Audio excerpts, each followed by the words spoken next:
Assalamualaikum warahmatullahi wabarakatuh. Selamat pagi, salam sejahtera untuk kita semua. Perkenalkan, nama saya Amal Darmawan.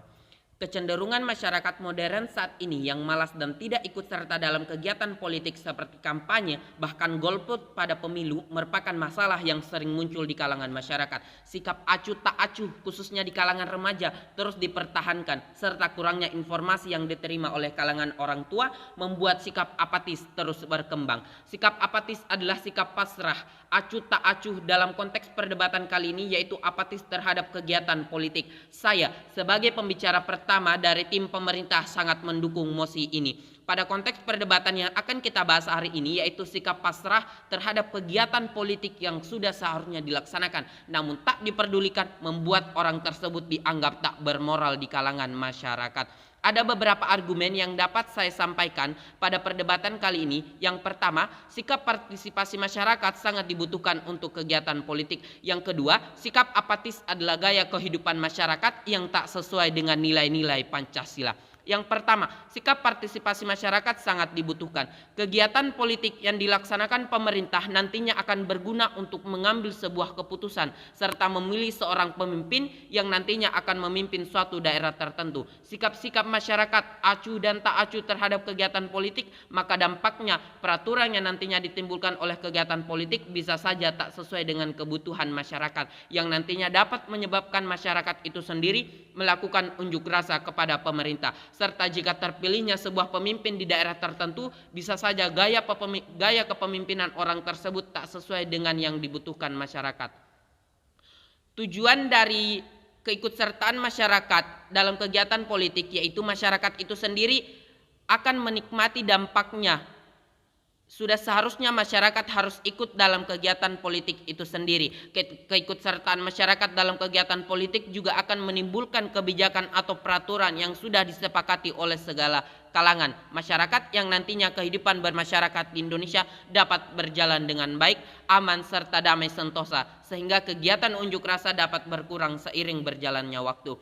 Yang kedua, sikap apatis terhadap kegiatan politik adalah gaya kehidupan yang tak sesuai dengan nilai-nilai Pancasila. Kondisi negara Indonesia yang jumlah penduduknya sangat beragam serta jumlah yang sangat banyak dapat memunculkan selisih paham yang dapat mengganggu kestabilan hidup masyarakat. Berkaitan dengan argumen satu tadi, nilai-nilai Pancasila yang sudah kita dapatkan dari jenjang pendidikan dasar yaitu kita harus ikut serta dalam kegiatan politik demi terwujudnya nilai-nilai Pancasila yaitu merumuskan suatu kebijakan atau memutuskan sebuah masalah dengan cara bermusyawarah atau berunding demi mendapatkan kebijakan yang dapat diterima oleh segala pihak. Jika masyarakat tidak menerapkan sikap-sikap tersebut maka dapat mengganggu kestabilan hidup bermasyarakat. Mosi yang sangat luar biasa ini penting untuk kita perdebatkan karena seiring berjalannya zaman, politik saat ini dianggap kegiatan yang tidak penting serta membuang-buang waktu oleh masyarakat khususnya para remaja.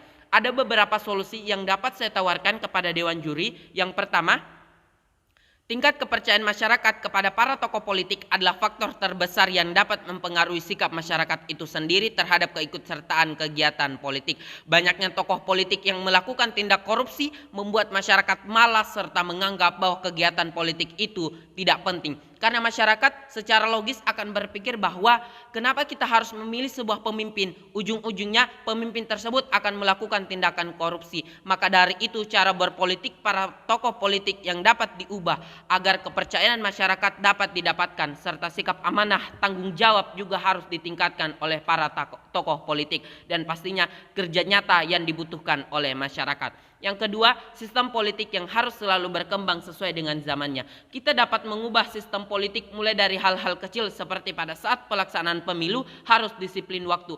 Waktu mencoblos yang sangat lama yang menimbulkan antrian panjang membuat para pemilih bosan dan lama-kelamaan akan malas untuk melakukan pemilihan. Informasi kampanye atau program-program kerja para calon kandidat yang tidak tersampaikan dengan baik membuat para masyarakat melakukan golput. Golput akan berdampak sangat besar karena dapat saja memilih pemimpin yang tak amanah serta tak mampu untuk mewadahi segala aspirasi masyarakat yang menimbulkan rasa kurang puas terhadap masyarakat itu sendiri.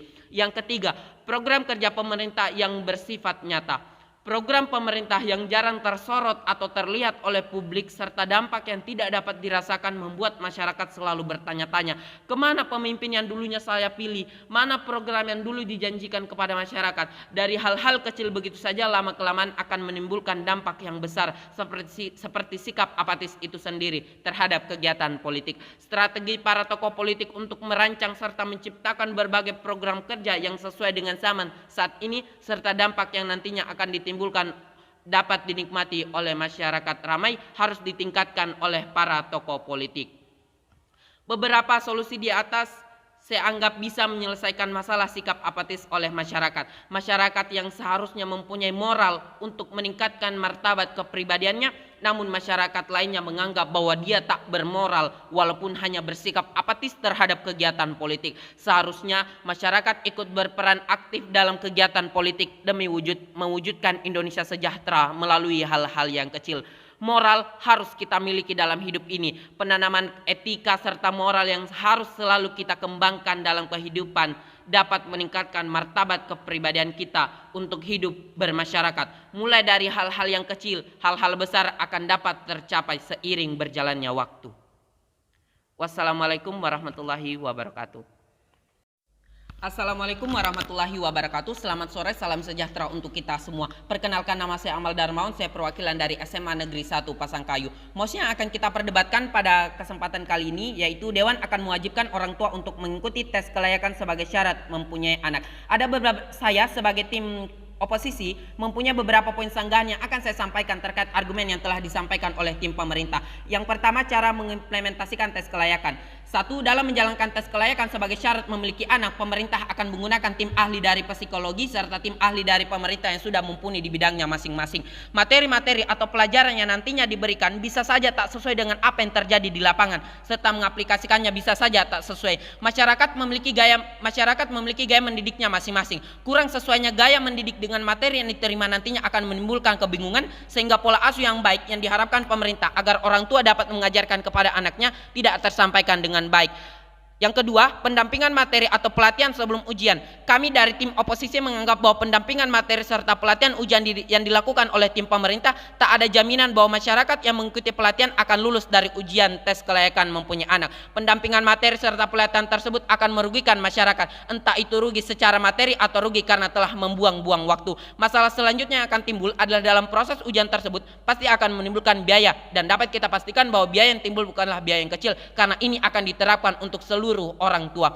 Biaya untuk psikologi, biaya untuk tim-tim pemerintah, siapa yang harus menanggungnya? Maka dari itu tim pemerintah kalah dalam perdebatan kali ini. Ada dua kasus yang disampaikan. Yang pertama, justifikasi. Tim pemerintah berpendapat bahwa orang tua mempunyai tanggung jawab untuk memberikan hidup yang bahagia, mandiri di masa yang akan datang. Kami dari tim oposisi setuju dengan pernyataan tersebut. Kami rasa setiap orang tua pasti mau hidup yang sejahtera untuk anak-anaknya. Namun, kemampuan setiap anak yang berbeda juga adalah fakta yang tak dapat kita hindarkan. Sekeras apapun orang tua mendidik, memberikan materi yang telah diberikan oleh tim psikologi, jika kemampuan anak tersebut tidak cukup untuk menerima materi sejak ia kecil hingga dewasa, justru akan membuat mental anak tersebut lebih kacau lagi. Ia bosan dengan materi-materi yang selalu ia terima sejak ia kecil. Yang kedua, keluarga adalah agen pendidikan pertama. Kasus kedua yang disampaikan oleh tim pemerintah adalah merumpamakan anak sebagai kertas putih yang polos. Orang tualah yang mewarnai kertas tersebut dengan hal-hal yang baik. Namun kehidupan seorang anak tidak selalu bersama keluarga. Seumur hidup anak tersebut tidak mungkin selalu bersama keluarganya. Manusia sebagai makhluk sosial, maka anak tersebut pasti akan bertemu atau bersosialisasi dengan teman-temannya. Ketika orang tua sudah mendidiknya dengan berbagai macam teori, ketika anak tersebut menjadi seorang remaja dan bersosialisasi dengan teman-temannya, maka prinsip yang telah anak tersebut pegang sejak ia kecil dapat saja berubah, karena remaja adalah fase di mana kita selalu penasaran dengan hal-hal yang baru. Entah itu baik atau buruk, kita akan mencobanya. Remaja masih labil, pikirannya belum mampu membedakan mana yang benar dan mana yang salah. Maka dari itu orang tua bukanlah agen yang menentukan masa depan, hanya saja mengarahkan. Anak tersebut banyak faktor di luar sana yang dapat mewarnai hidup anak tersebut. Proposal yang diajukan oleh tim pemerintah kepada Dewan Juri kami rasa kurang tepat. Poin yang pertama, aksesibilitas. Tim pemerintah mengatakan bahwa pemerintah akan melakukan referensi yang sama, meminta untuk ujian dan metode yang sama untuk melakukan tes kelayakan tersebut. Indonesia negara yang beragam. Perbedaan suku, budaya, dan etnis adalah alasan kita untuk bersatu. Jika referensi yang digunakan sama mulai dari Sabang hingga Merauke untuk melakukan tes kelayakan, apakah ada jaminan bahwa semua golongan masyarakat mampu menerima hal tersebut? Pendidikan yang orang tua berikan baik materi maupun moral haruslah sesuai dengan gaya pendidikan orang tua tersebut, agar orang tua juga bisa menikmati ketika membesarkan anak-anak tersebut, yang nantinya cinta dan kasih sayang akan mengalir dengan sendirinya. Kasus aksesibilitas dimenangi oleh tim oposisi. Yang kedua, diskursus di masyarakat. Tim pemerintah mengatakan bahwa kecurangan dalam implementasi dalam ujian tersebut serta menganggap bahwa di sisi mereka dengan adanya kewajiban ini untuk belajar untuk meningkatkan kesadaran dengan pola asuh lebih baik. Tidak ada jaminan bahwa dengan adanya kewajiban ini akan meningkatkan kesadaran tentang pola asuh yang baik. Kecurangan yang telah disampaikan oleh tim pemerintah adalah masalah yang besar, nantinya akan menimbulkan dampak lebih besar pula. Seiring berkembangnya zaman, orang tua dapat saja melakukan kecurangan dengan cara melakukan teknologi yang saat ini berkembang begitu pesat, yaitu AI, contohnya ChatGPT. Orang tua yang seharusnya mengikuti ujian untuk mendapatkan pola asuh yang baik, tapi kecurangan yang dilakukan adalah sikap yang seharusnya tidak dimiliki oleh orang tua.